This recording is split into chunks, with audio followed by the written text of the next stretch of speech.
प्यारे बच्चों नमस्कार। कैसे हो आप सभी। मैं आशा करता हूं कि आप लोग बहुत ही अच्छे होंगे, स्वस्थ होंगे और आप सभी की पढ़ाई भी बहुत ही अच्छी चल रही होगी। तो बच्चों आज का ये क्लास आप सभी के लिए बहुत ही ज्यादा इंपॉर्टेंट है, क्योंकि आज के क्लास में हम लेके आए हैं आपके लिए क्लास 12th फिजिक्स का 70 मोस्ट इंपॉर्टेंट ऑब्जेक्टिव क्वेश्चन। और साथियों ये सारे प्रश्न आपके बोर्ड एग्जाम के दृष्टिकोण से बहुत ज्यादा इंपॉर्टेंट है। तो आज के क्लास को बिल्कुल ध्यान से देखिएगा और इस क्लास में दिए जाने वाले फिजिक्स के 70 ऑब्जेक्टिव को आप लोग अच्छे से याद भी करते चलिएगा, क्योंकि इस प्रकार के प्रश्नों के आपके बोर्ड एग्जाम में पूछे जाने के चांसेस बहुत ज्यादा होते हैं। क्योंकि ये बच्चों ये सारा प्रश्न हमने क्वेश्चन बैंक से सिलेक्ट किया है। आपको पता होना चाहिए कि क्वेश्चन बैंक बहुत ज्यादा इंपॉर्टेंट होता है हमारे एग्जाम के लिए। देखिए पहला नंबर सवाल आपके सामने है, आपके फोन के स्क्रीन पर है, तो सभी बच्चे आंसर को लगाते चलिएगा। देखिए पहला नंबर सवाल पूछा जा रहा है, पानी का परावैद्युत स्थिरांक होता है। बताओ बच्चों पानी का परावैद्युत स्थिरांक कितना होता है। The dielectric constant of water कौन सा होगा सर। पानी का परावैद्युत स्थिरांक 80 होता है। राइट आंसर हमारा ऑप्शन नंबर ए हो जाएगा। चलो आगे बढ़ते हैं दूसरा नंबर सवाल की ओर। दूसरा नंबर सवाल ये रहा आपके सामने। दूसरा नंबर सवाल देखो, एप्सिलॉन नोट का मात्रक क्या होता है। बहुत ज्यादा इंपॉर्टेंट क्वेश्चन है बच्चों, लगा दो। एप्सिलॉन नोट का जो मात्रक होता है बताओ। द ऐसा यूनिट ऑफ एप्सिलॉन नोट, यानी कि इसे हम लोग परमिटिविटी कहते हैं बच्चों, परावैद्युतता कहते हैं। लगाओ कौन सा होता है। हम लोगों ने पढ़ा है सर सी बराबर क्या होता है। एप्सिलॉन नोट ए बटा में डी होता है। सी क्या है सर, धारिता होता है, और धारिता का मात्रक फैराड है। बराबर में एप्सिलॉन नोट का निकालना, गुना में एरिया का मीटर स्क्वायर लिखो, बटा में दूरी है तो मीटर लिखो। मीटर से मीटर गया तो बचा कौन सा बच्चों। देखो यहां पे हम लिखेंगे एफ बराबर क्या होगा, एप्सिलॉन नोट गुना में क्या, मीटर। और ये हमारा अगर ये हम एप्सिलॉन नोट निकाले बच्चों, तो एप्सिलॉन नोट ये उधर जाएगा तो फैराड बटा में मीटर हो जाएगा। यानी कि बच्चों आप कह सकते हो कि हमारा करेक्ट आंसर कौन सा होगा, जल्दी से बताओ। फैराड पर मीटर है। एप्सिलॉन नोट बराबर farad per metre, correct answer B option correct हो जाएगा। ओके बच्चों चलो आगे बढ़ते हैं। तीसरा नंबर सवाल देखो, विद्युत क्षेत्र की तीव्रता का मात्रक क्या होगा। द ऐसा unit of electric field intensity क्या होगा सर। ई बराबर क्या पर है बच्चों, एफ अपॉन क्यू पर है। यहां से फोर्स का ये हमारा न्यूटन होगा और चार्ज का कूलम, यानी कि बच्चों न्यूटन प्रति कूलम होता है ना। करेक्ट आंसर क्या होगा, ऑप्शन नंबर बी बिल्कुल ही करेक्ट आंसर हो जाएगा। थ्री का क्या होगा बच्चा party, option B right answer हो जाएगा। ध्यान में रखना इंपॉर्टेंट है। ओके चलो हाँ, अगला नंबर सवाल का जवाब बताओ। फोर्थ नंबर सवाल है, विद्युत फ्लक्स का SI मात्रक क्या होता है। ये भी हम लोगों ने पढ़ चुका है। फाई बराबर क्या होता है, जल्दी से बताओ। फाई बराबर ई इंटू ए फॉर्मूला है। देखो ई का मात्रक क्या होता है सर, ई का मात्रक वोल्ट बट्टा में मीटर गुना में एरिया का मीटर स्क्वायर। बच्चों एकदम अच्छे से समझते चलो, इंपॉर्टेंट है। जितना अलग से बताएंगे उसको भी समझते चलिएगा। एम से एम कट गया तो बचा कौन सा बच्चों, वोल्ट इंटू मीटर। किस ऑप्शन से मिलता जुलता है बच्चों, राइट आंसर सी होगा। लेकिन एक चीज और भी याद रखोगे, विद्युत फ्लक्स का जो दूसरा मात्रक होता है वो न्यूटन प्रति यहाँ पे कूलम लिखो, और गुना में एरिया का मीटर स्क्वायर, यानी कि ये हमारा न्यूटन प्रति कूलम और ये मीटर स्क्वायर हो जाएगा। यानी कि बच्चों ये भी मात्रक सही होता है और ये दोनों मात्रक विद्युत फ्लक्स का ही होता है। Correct answer C option correct हो जाएगा। ओके बच्चा पार्टी चलो आगे बढ़ते हैं। अगला नंबर सवाल का जवाब बताओ। पांचवा नंबर सवाल है, आवेश का रेखीय घनत्व का मात्रक क्या होता है। प्रति एकांक लंबाई में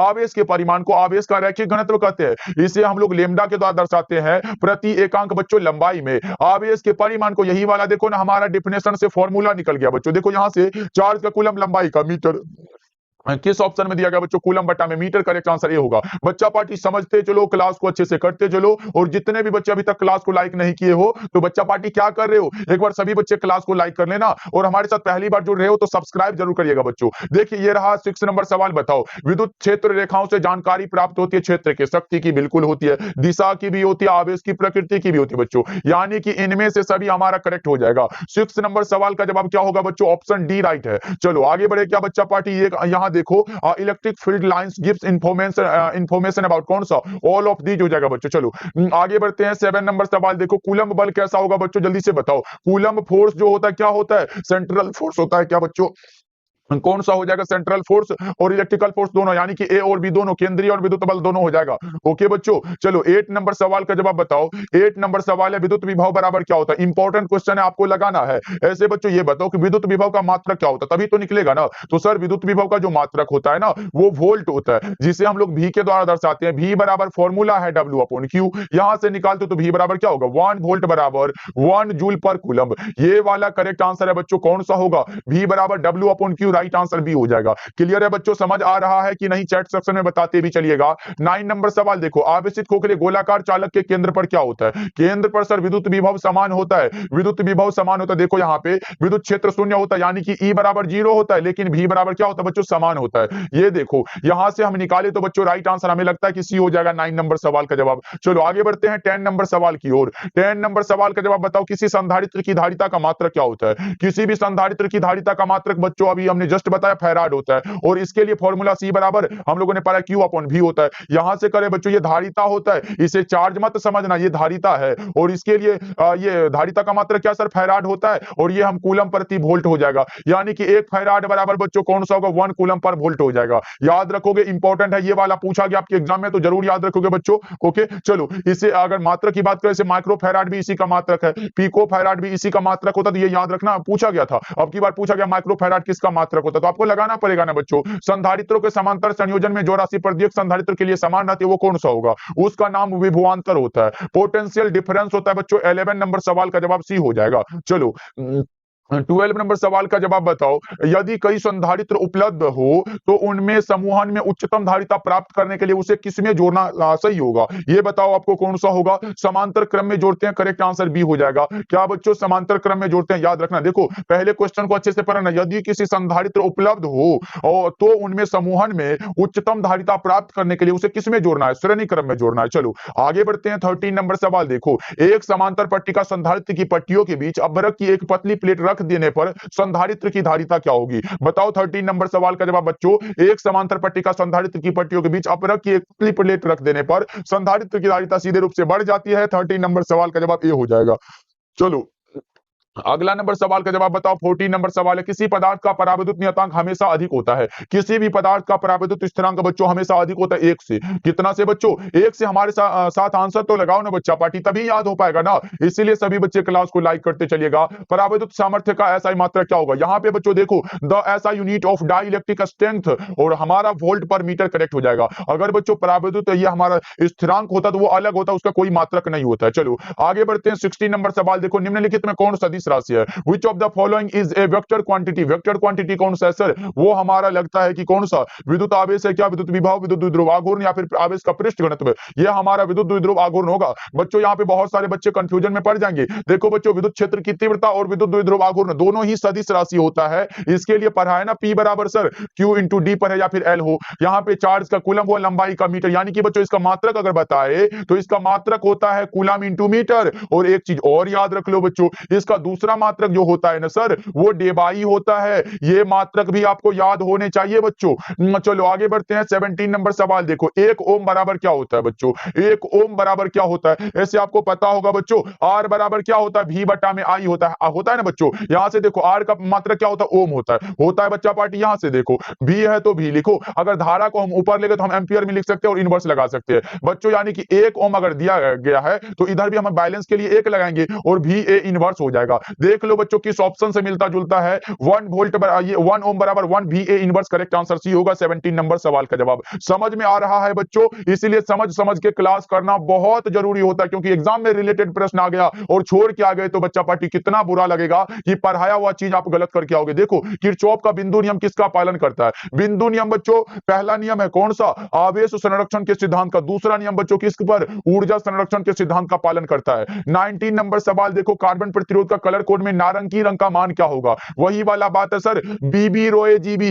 बीबी किसके लिए बच्चों? जीबी के लिए रोएगी ना। देखो 0 हुआ, 1 2 3 4 5 और 6 हुआ, किसके लिए सर? नारंगी है। ऑरेंज मतलब नारंगी होता है। ये तो बचपन से हम लोग ये वर्ड मीनिंग पढ़ते आ रहे हैं। ऑरेंज मतलब यानी कि 3 वाला करेक्ट हो जाएगा। 19 नंबर सवाल का जवाब बी हो जाएगा। ओके बच्चों चलो आगे बढ़ते हैं। कार्बन प्रतिरोध का कलर कोड में लाल रंग का मान कितना होता है? अब लाल वाला पूछ दिया गया बच्चों, लगा दो। देखो यहाँ पे लाल वाला पूछा गया, आप लोगों से जल्दी से बताओ बच्चों, जल्दी से आप लोगों को बताना है कौन सा हो जाएगा। लाल के लिए पूछा, यहाँ पे देख भी सकते हो आपके सामने ये दिया गया, बीबी रोए जीबी वाला से लाल वाला है बच्चों, रेड वाला 2 है ना, रेड वाला 2 है सर। 20 नंबर सवाल का जवाब सी हो जाएगा। चलो आगे बढ़ते हैं 21 नंबर सवाल देखो, चालक के अंदर, और अंदर पूछा गया बच्चों इसीलिए अपसरित होती है। चालक के अंदर इलेक्ट्रॉन की गति अपसरित होती है। राइट आंसर सी हो जाएगा। एकदम समझ में तो आ रहा है ना बच्चों? चलो आगे बढ़ते हैं। 22 नंबर सवाल का जवाब बताओ, किलोवाट घंटा किसका मात्रक होता है? किलोवाट घंटा मात्रक होता है ऊर्जा का। अच्छा बच्चों ये बताओ 1 किलोवाट घंटा बराबर क्या होता है? 1 किलोवाट घंटा बराबर क्या होगा बच्चों? लगाओगे क्या?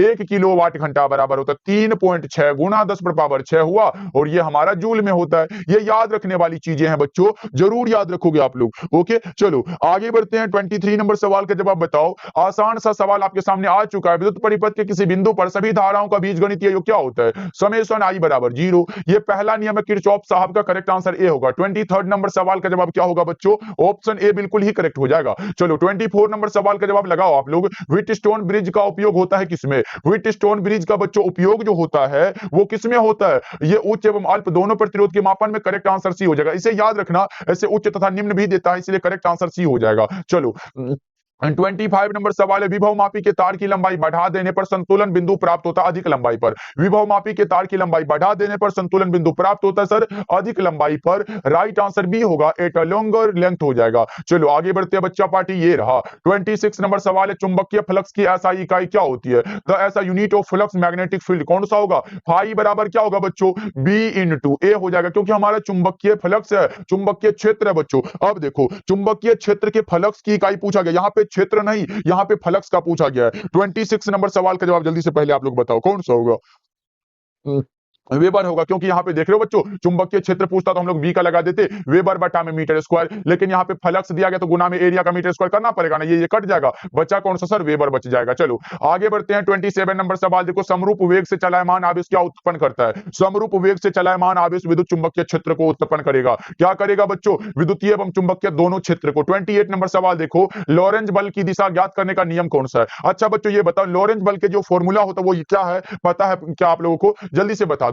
एफ बराबर क्यू इंटू ई प्लस भी गुना बी वाला पढ़े हो ना बच्चों? ये 2 नंबर में पूछेगा लॉरेंज बल क्या होता है। तो बताओ लॉरेंज बल की दिशा ज्ञात करने का कौन सा नियम होगा? कौन सा नियम? फ्लेमिंग का दाएं हाथ का नियम है। करेक्ट आंसर बी हो जाएगा। चलो आगे बढ़ते हैं। अगला नंबर सवाल बच्चा पार्टी एक बार क्लास को सभी बच्चे लाइक कर लीजिएगा जल्दी से। देखो आदर्श वोल्टमीटर का प्रतिरोध कितना होता है? आदर्श देखो अगर हमारे सामने सिर्फ एमीटर हो, अगर एमीटर हो तो इसका प्रतिरोध बहुत कम होता है। क्या होता है बच्चों? बहुत कम होता है। अगर आदर्श एमीटर हो बच्चा पार्टी, अगर हमारा आदर्श एमीटर हो तो इसका प्रतिरोध 0 होता है, और अगर बच्चा पार्टी आदर्श कौन सा हो? आदर्श वोल्ट मीटर हो तो इसका प्रतिरोध अनंत होता है। तो हमारा आदर्श वोल्ट मीटर है, अनंत लगाएंगे, करेक्ट हो जाएगा। 29 नंबर सवाल का जवाब। चलो समझने वाला बात है इसलिए हमने समझा दिया बच्चों। देखो चालक पदार्थ में मुक्त इलेक्ट्रॉन की संख्या होती है। चालक पदार्थ में बच्चों मुक्त इलेक्ट्रॉनों की संख्या कितनी होती है? बताओ कितनी होती है? बहुत अधिक होती है बच्चों। कितनी? बहुत अधिक। और ये अचालक हो, देखो बच्चा पार्टी याद रहे, अगर हमारे सामने अचालक हो तो इसमें जो होती है मुक्त इलेक्ट्रॉन वो नगण्य होती है। नगण्य बच्चा पार्टी,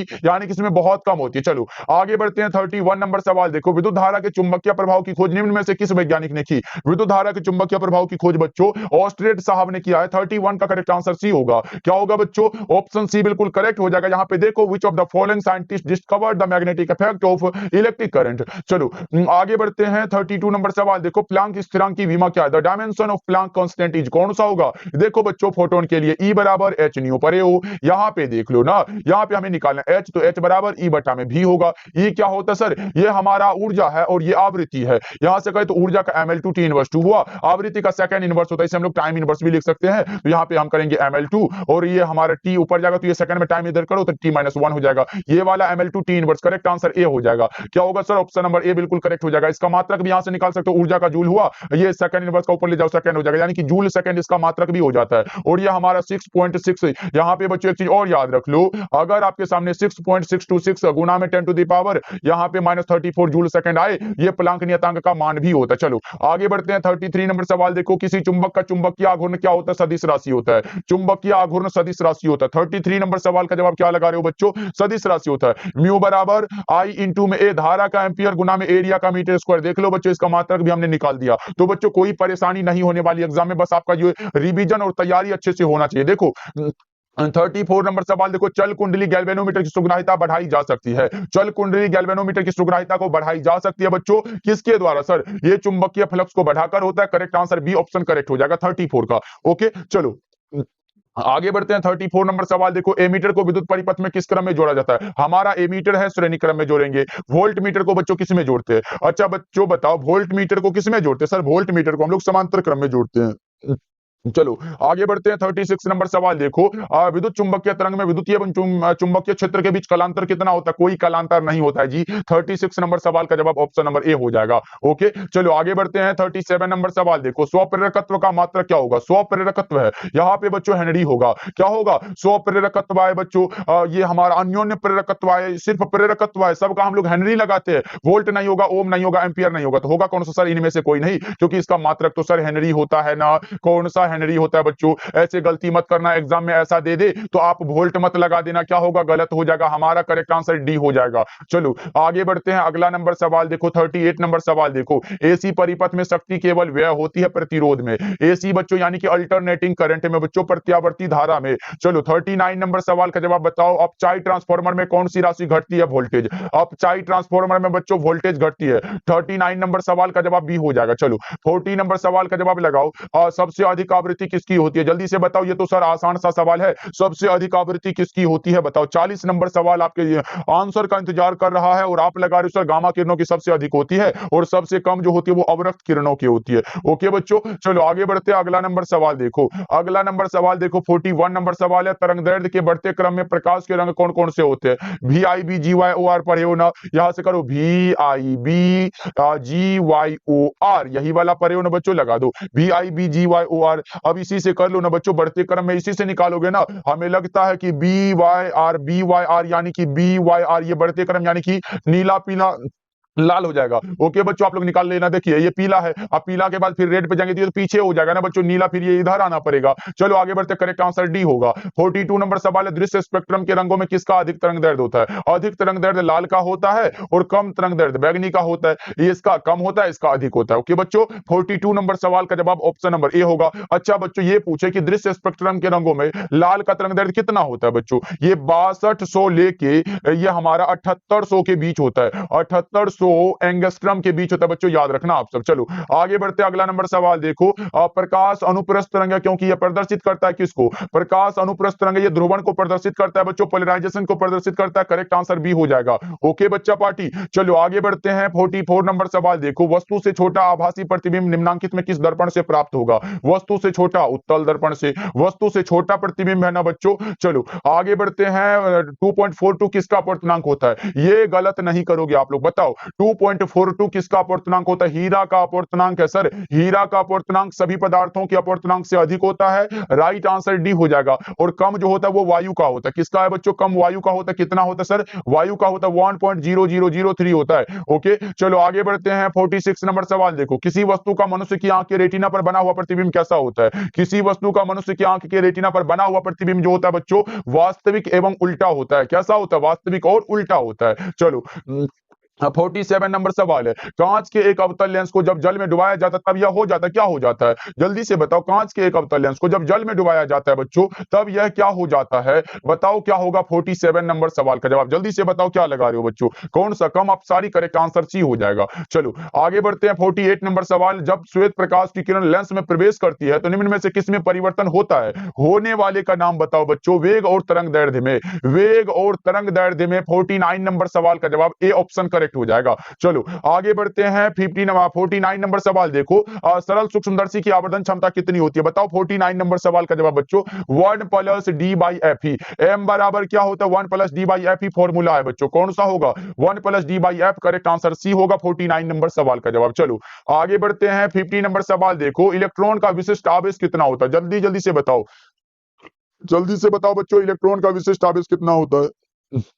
ओके देखो, ई बाई एम का अनुपात होता है, यानी कि इलेक्ट्रॉन का चार्ज जो होता है बच्चों, इलेक्ट्रॉन का charge 1.6 into 10 to the power minus 19 coulomb और बटा में द्रव्यमान 9.1 into 10 to the power minus 31 KG होता है। ये दोनों के अनुपात को हम लोग विशिष्ट आवेश कहते हैं। 1.8 into 10 to the power 11 coulomb per KG. Coulomb बटा में केजी होगा बच्चों, इसीलिए राइट आंसर ए होगा। चलो 51 नंबर सवाल का जवाब आप लोग बताओगे क्या? उत्सर्जित फोटो इलेक्ट्रॉन की ऊर्जा निर्भर करती है। उत्सर्जित फोटो इलेक्ट्रॉन की ऊर्जा बच्चों प्रकाश के तरंग दैर्ध्य पर निर्भर करती है। वेवलेंथ ऑफ लाइट पर निर्भर करती है। करेक्ट आंसर बी हो जाएगा। 52 नंबर सवाल देखो, किसी प्रिज्म पर एक वर्णी प्रकाश की आपतित होने पर निम्न में से कौन सी घटना होती है? किसी प्रिज्म पर एक वर्णी प्रकाश की आपतित होने पर निम्न में से कौन सी घटना होती है बच्चों? बताओ कौन सा विचलन बच्चों, कौन सा डेविएशन होता है? चलो आगे बढ़ते हैं, अगला नंबर सवाल देखो 53 नंबर सवाल है, कैथोड किरणों में निहित क्या होता है? कैथोड किरण बच्चों तीव्र इलेक्ट्रॉनों की धारा है। कौन सा सर? तीव्र इलेक्ट्रॉनों की धारा। करेक्ट आंसर बी होगा। ओके बच्चों, क्या लगा रहे हो? 53 का बी होगा। चलो 54 नंबर सवाल देखो, दिए हुए किस धातु का न्यूनतम विद्युतीय कार्य फलन होता है? न्यूनतम पूछा गया, सोडियम का होता है बच्चों। चलो आगे बढ़ते हैं, 55 नंबर सवाल देखो, प्रकाश से संबंधित सभी घटनाओं की व्याख्या के लिए आवश्यक है। प्रकाश से संबंधित सभी घटनाओं की व्याख्या के लिए बच्चों तरंग सिद्धांत जो कि हाइगेंस के द्वारा दिया गया, क्वांटम सिद्धांत जो कि मैक्स प्लांक के द्वारा दिया गया है, ये दोनों आवश्यक होता है। करेक्ट आंसर सी होगा, ए और बी दोनों। ओके बच्चों, चलो आगे बढ़ते हैं, 56 नंबर सवाल का जवाब लगाओ। 56 नंबर सवाल है, इनमें कौन आवेश रहित है या फिर आवेशित नहीं है बच्चों? फोटोन होता है। फोटोन कण जो होता है बच्चों आवेश रहित है, जीरो होता है इसका विराम द्रव्यमान। करेक्ट आंसर सी होगा। चलो आगे बढ़ते हैं, 57 नंबर सवाल का जवाब लगाओ। ये रहा, किसी परमाणु की कक्षा में इलेक्ट्रॉन निम्नलिखित में किस बल के कारण रहते हैं? परमाणु की कक्षा में इलेक्ट्रॉन बच्चों निम्नलिखित में किस बल के कारण होते हैं बच्चों? कूलम्ब बल के कारण। 57 नंबर सवाल का जवाब सी ऑप्शन करेक्ट हो जाएगा। चलो 58 नंबर सवाल का जवाब आप लोग लगाओगे क्या? ये रहा प्रश्न, हाइड्रोजन स्पेक्ट्रम की कौन सी श्रेणी पराबैंगनी भाग में पड़ती है? कौन सा पराबैंगनी भाग में पड़ती है? Lyman series. कौन सा बच्चों? राइट आंसर ए होगा। चलो 59 नंबर सवाल देखो, विकिरण ऊर्जा के क्वांटम को क्या कहा जाता है? विकिरण ऊर्जा के क्वांटम को बच्चों क्या कहते हैं बताओ? फोटोन कहते हैं। विकिरण ऊर्जा के क्वांटम सिद्धांत को क्वांटम को फोटोन कहते हैं बच्चों। करेक्ट आंसर बी हो जाएगा। चलो 60 नंबर सवाल है, रीडबर्ग नियतांक का मात्रक क्या होता है? रीडबर्ग नियतांक का मात्रक मीटर इनवर्स होता है। रीडबर्ग नियतांक का मात्रक मीटर इनवर्स होता है बच्चों। Correct answer option number C बिल्कुल करेक्ट हो जाएगा। चलो आगे बढ़ते हैं, 61 नंबर सवाल का जवाब लगाओ आप लोग।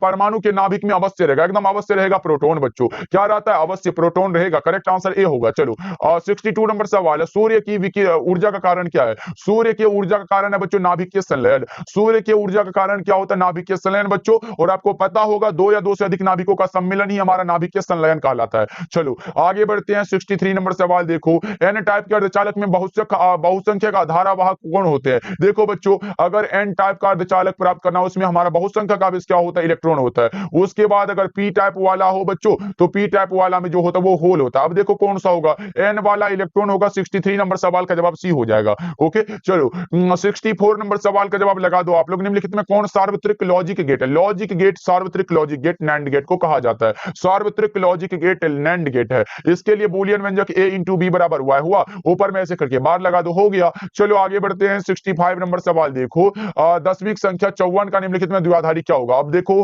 54 का निकालने आपको, देखो 54 लिख लो, उसके बाद 2 से निकालते चलो बच्चों, हमने बता चुका है। देखो यहां से अगर निकालते हो तो 25 दूना 50 होता, 27 हो जाएगा, शेष 0 बचा, फिर 2 से लगाओ, ये 13 दूना 26 हुआ, शेष 1 बचा, फिर 2 से लगाओ, 6 दूना 12, शेष 1 बचा, फिर 2 तिहाई 6 हुआ, शेष 0 बचा, फिर 2 कम 2 और शेष 1 बचा। 110 110 110 110 110, ये वाला करेक्ट है बच्चों। 65 नंबर सवाल, नीचे से हमें ऊपर जाना है। देखो यहां से जाओ ऊपर, 110 110 110 110, करेक्ट आंसर ए हो जाएगा। चलो आगे बढ़ते हैं, 66 नंबर सवाल देखो, द्विआधारी संख्या इतना का दशमिक पद्धति में क्या होगा? जल्दी से बताओ 66 नंबर सवाल का जवाब कौन सा होगा? देखो बच्चों, जिसे निकालना होता है ना 1100 ऐसे करके लिख लेते हो, याद है ना बच्चों? यहां से करोगे तो हमारा क्या निकलेगा? देखो एक है तो एक लिखो, इधर कितना बचा सर? द्विआधारी का 2 से गुना करो, 1 2 3 बचा, 3 ऊपर में लिखो, फिर प्लस है, इस एक को लिखो यहाँ पे, और गुना में हमारा क्या होगा बच्चों? 2 होगा, क्योंकि ये हमारा द्विआधारी होगा ना, तो यहाँ से 2 लिखेंगे। अब पावर में 1 और 2 लिखेंगे तो पावर में 2 दे दो, फिर प्लस का चिन्ह दो, फिर ये 0 लिखो, 0 गुना 2 और गुना पावर में 1 होगा, फिर प्लस 0 गुना 2, अब पावर में कौन सा 0 हो जाएगा। इतना तो समझ गए बच्चों। अब निकालो कौन सा हो जाएगा आपका करेक्ट आंसर, जल्दी जल्दी से बताओ। 66 नंबर सवाल आपके सामने, देखो ये वाला कितना होगा, जल्दी से बताओ। 2 तिहाई 6 दूना 8 होता है, 9 और 2 11 1 12, यानी कि हमारा राइट आंसर कौन सा होगा? ये वाला करेक्ट आंसर ना बच्चा, ये वाला करेक्ट हो जाएगा। 66 नंबर सवाल का जवाब क्या होगा बच्चों? ऑप्शन बी बिल्कुल करेक्ट हो जाएगा। यहां से देख लो ना, पावर से गुना करो ना। चलो आगे बढ़ते, अगला नंबर सवाल का जवाब बताओ। ये रहा, डायोड का उपयोग किसके द्वारा करते हैं? डायोड का उपयोग बच्चों रेक्टिफायर की तरह, डायोड का उपयोग रेक्टिफायर बच्चों, जिसे हम लोग दिष्टकारी भी कहते हैं। करेक्ट आंसर डी हो जाएगा। चलो 68 नंबर सवाल देखो, लगातार बदलने वाले संकेत को क्या कहा जाता है? जल्दी से बताओ, आसान सा सवाल है, जल्दी से बताओ बच्चा पार्टी क्या होगा? लगातार बदलने वाले संकेत को हम लोग क्या कहते हैं? एनालॉग सिग्नल कहते हैं। लगातार बदलने वाले संकेत को एनालॉग सिग्नल कहते हैं। करेक्ट आंसर कौन सा होगा 68 का? सी होगा क्या बच्चों? ये हमारा देखो 1 मिनट बच्चा पार्टी और एनालॉग सिग्नल को ही हम लोग समवर्ती सिग्नल कहते हैं, यानी कि ए और बी दोनों करेक्ट हो जाएगा। यहाँ पे हमने इस पे ध्यान ही नहीं दिया था। समवर्ती संकेत भी होता है। एनालॉग सिग्नल को ही हम लोग समवर्ती संकेत कहते हैं। करेक्ट आंसर सी होगा। चलो आगे बढ़ते हैं। 69 नंबर सवाल देखो, मॉड्यूलन कितने प्रकार के होते हैं? एक मॉड्यूलन है आयाम मॉड्यूलन, दूसरा मॉड्यूलन आवृत्ति मॉड्यूलन, तीसरा कला, यानी कि 3 प्रकार के। करेक्ट आंसर बी हो जाएगा। चलो 70 नंबर सवाल का जवाब जल्दी से बताओ। पूछा जा रहा है ये हमारा 4 डायोप्टर क्षमता वाले लेंस की फोकस दूरी कितनी होगी? यहां से करो बच्चों। P बराबर क्या होता है बच्चों? 1 बाई फोकस दूरी होता है। F निकालना, F बराबर क्या होगा?